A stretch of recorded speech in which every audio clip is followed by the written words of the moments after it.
this obviously degrades the journalist's working environment, but it also leads to ask, what standards govern this work? When is a story complete enough, true enough to publish? And if the answer is that the internet allows work to be corrected later, are we now in the business of publishing before we edit? Is that morally acceptable once you consider the harm that half-truths and untruths can cause? And does this emphasis on speed also mean that decision-making is pushed downward in the organizational hierarchy, something we might applaud as a sign of democratization, but in this instance means individual reporters will take the blame for bad decisions they never would have made if they had been given enough time to reflect and report adequately?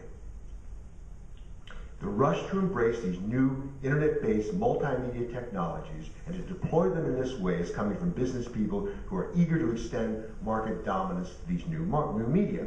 It is not, for the most part, coming from journalists because they are eager to find better ways to gather information and more compelling ways to tell stories, and creative ways to enlist non-journalists as collaborators in a new journalism that is more richly informed, more engaged, and more compassionate than we now have. My second point, accountability. Here I want to talk about the rise of anonymous comment. In the bad old days, when public comment was sparse, letters to the editor were rare and were carefully edited. Few responsible papers ran unsigned letters. Pains were taken to make sure the authors were exactly who they claimed to be. Somehow, when news organizations went online, that scrupulous insistence on authentication fell away. Papers bought into the idea that robust discourse required anonymity, that people could and should make whatever comment they liked without having to identify themselves. Indeed, the latest wrinkle in this is that some news organizations in the United States are claiming that anonymous posters deserve the same protection as confidential sources.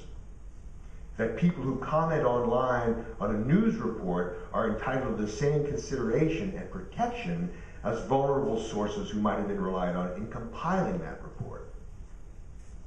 Now, obviously, there's a world of difference between the source whose identity the reporter knows and has agreed to conceal, and a source whose identity is known to no one.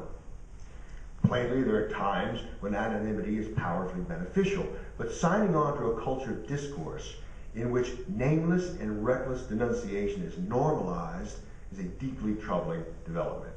And here again, the push to do this is coming from managements that want to reestablish the offline authority and centrality of their news organizations on the internet, and want to be the big tent to which all community discourse is drawn. They fear that enforcing these archaic standards, such as insisting that people actually stand by their own words, would frustrate this marketing objective. And here again you see the blind acceptance of online practice as having normative significance. When in Rome, this is how things are done online, so I guess it's okay.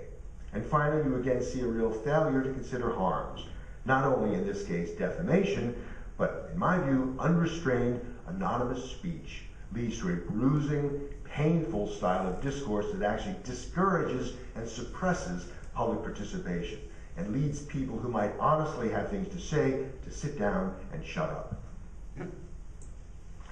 Now, a word on changing employment models. News media, especially on the internet, are developing greater reliance on producers of content who are not full-time employees. This poses a huge challenge to traditional ways to ensure independence and guard against conflicts of interest. Professional codes almost universally discourage or prohibit moonlighting, the practice of journalists taking second jobs.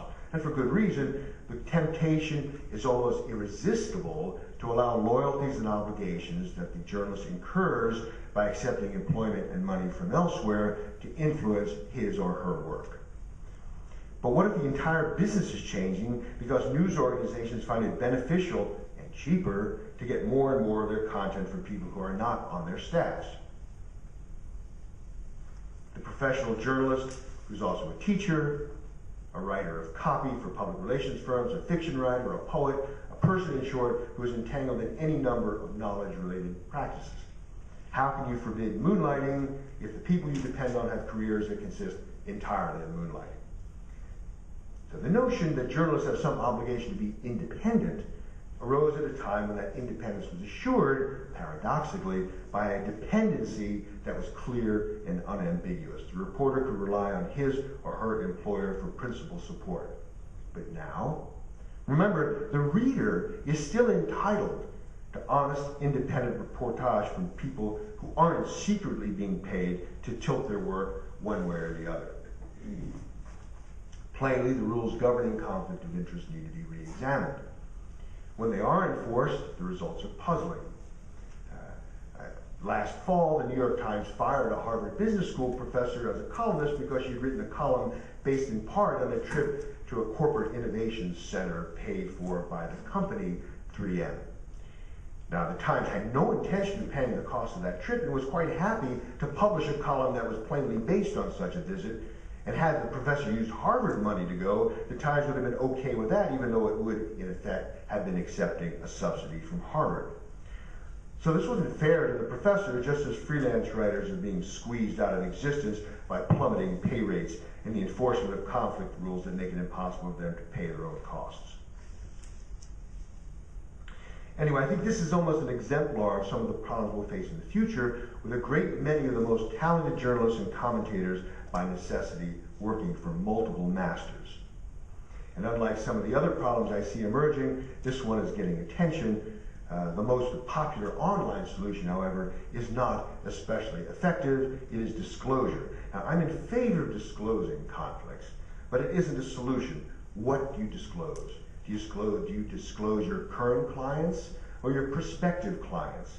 How do you neutralize the problem that you are constantly auditioning for your next job? And that the work you're turning in now is you are mindful of the fact that it will be used to evaluate your suitability for the job you're hoping to get next week.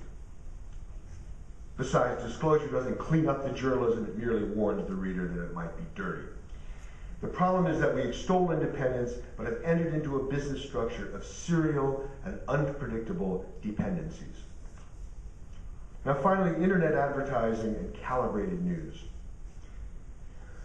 The promise of a free internet is based on expectations of advertising revenue. Right? There's nothing free about it. And the appeal of internet advertising is based on a complex